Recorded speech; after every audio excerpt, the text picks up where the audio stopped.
सतीनाम च पति साधु पुत्रो निशंक एव चः नहीं तस भयम कच्छ देवभ्यश्यमादपि। बहुत मुष्ट श्लोक है।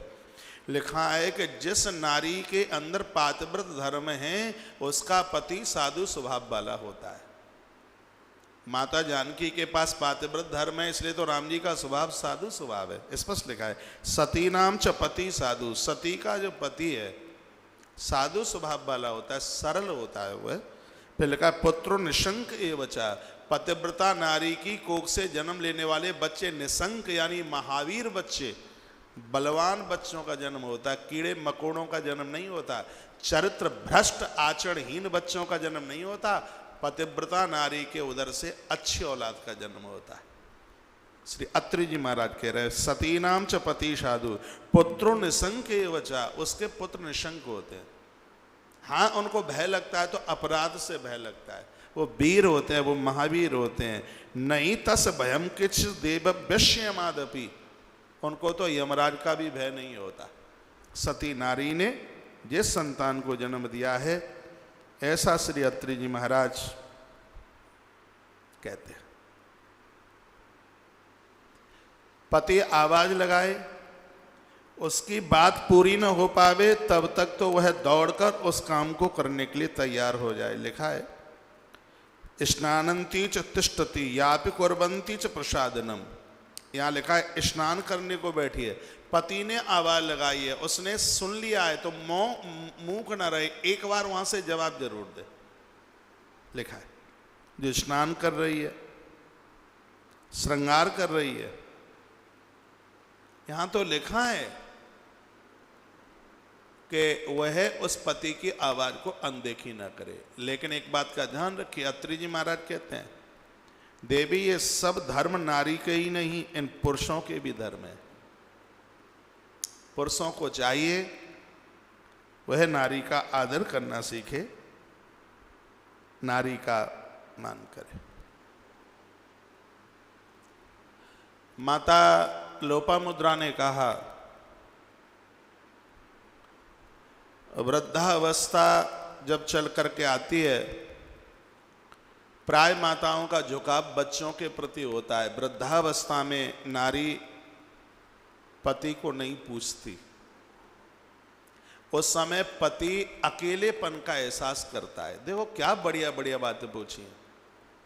उस समय वह अकेलेपन का एहसास करता है, सोचता है जीवन भर कमाता रहा, दिन रात मैंने एक कर दिया और अब इस वृद्धावस्था में मुझे 7 भांवर पड़ने वाली मेरी पत्नी ने भी मुझे छोड़ दिया है, मुझे कोई पूछता भी नहीं है। तो उसके लिए देखिए महात्मा अत्रि कितनी सुंदर बात कहते हैं।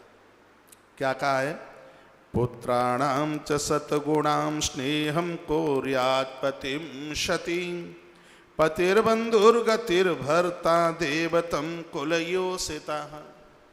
क्या लिखा है 100 बेटों का भरण पोषण करने से जिस नारी को जितना पुण्य प्राप्त होता है, एक पति की सेवा शुश्रूषा करने से उसको उतने फल की प्राप्ति होती है।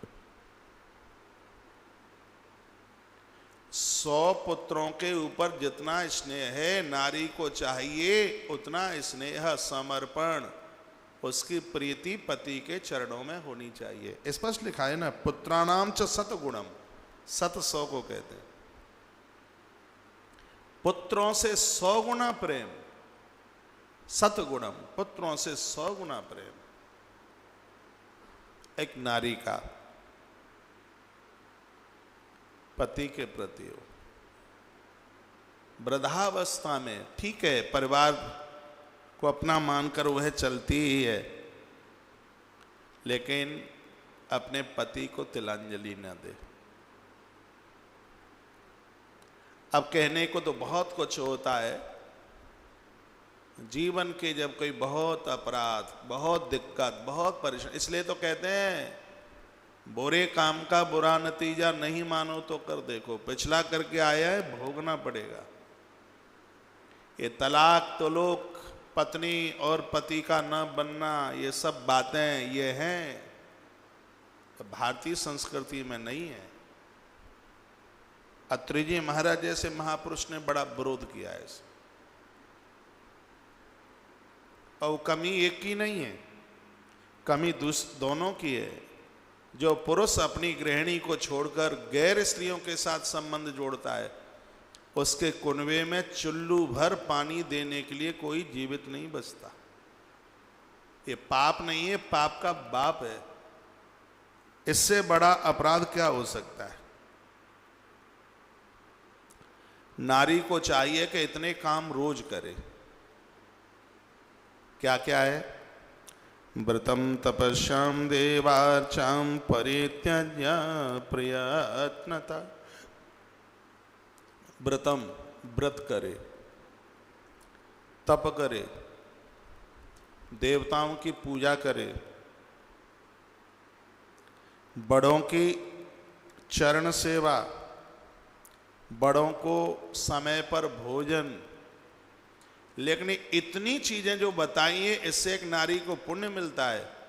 लेकिन जिस नारी ने पति का अपमान किया है, तो व्रत करने से, देवार्चन करने से, गुरुजनों के चरण छूने से, उपवास करने से, तीर्थ यात्रा करने से उसको किंचित मात्र भी किसी भी प्रकार का पुण्य प्राप्त नहीं होता। इसी अत्रि संहिता में एक बात लिखी है, नारी को एकादशी करने का पुण्य नहीं मिलता, नारी को तुलसी पहनने का पुण्य नहीं मिलता।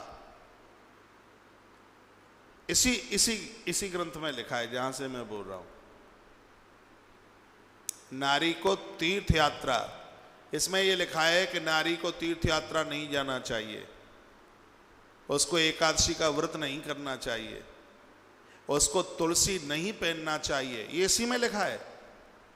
अब ये चैप्टर, इसलिए तो मैं कहता हूं कि जिस किताब को तुम पढ़ रहे हो, कम से कम उसके 10-20 पेज जरूर पढ़ो। 7 पन्ने आगे फिर अत्रि जी महाराज क्या बोले हैं? जिस नारी ने पति का अपमान किया है, उसके लिए एकादशी का कोई फर्क नहीं है, कोई मतलब नहीं है। जिसने पति का अपमान किया है, तुलसी धारण से उसके लिए कुछ नहीं होता। जिसने पति का अपमान किया है, तीर्थ यात्रा से उसके लिए कुछ नहीं होता। ये उसके लिए विरोध किया अत्रि जी महाराज ने। हाँ, जिसने पति का अपमान किया है, ना उसके लिए तुलसी, ना उसके लिए तीर्थ यात्रा, ना उसके लिए एकादशी का व्रत, कुछ भी नहीं, कोई फर्क ही नहीं पड़ता कुछ। मेरी बहनें और माताएं मुझे सुन पा रही होंगी, उनको यह सुनकर पता नहीं कैसा लग रहा होगा। पुरुषों के लिए भी धर्म है। पति और पत्नी का जो एक जोड़ा है, श्री मनु जी महाराज ने इन दोनों को एक धर्म का ब्रश का, जीवन की गाड़ी के ये 2 बैल हैं, पति और पत्नी। पति घर में देवताओं को नहलाए, पत्नी ऊपर से जल डाले। घर में देव नहीं पूजते, पति को दोष लगता है। पूजा की सामग्री नहीं मिलती है, पत्नी को दोष लगता है। रसोई में सामान नहीं है, पुरुष को दोष लगता है। और घर में आके अतिथि भूखा सोता है, संपूर्ण धरती को भूखा सुलाने का अपराध नारी को लगता है। मंदिर से परहेज पुजारी को नहीं रहना चाहिए।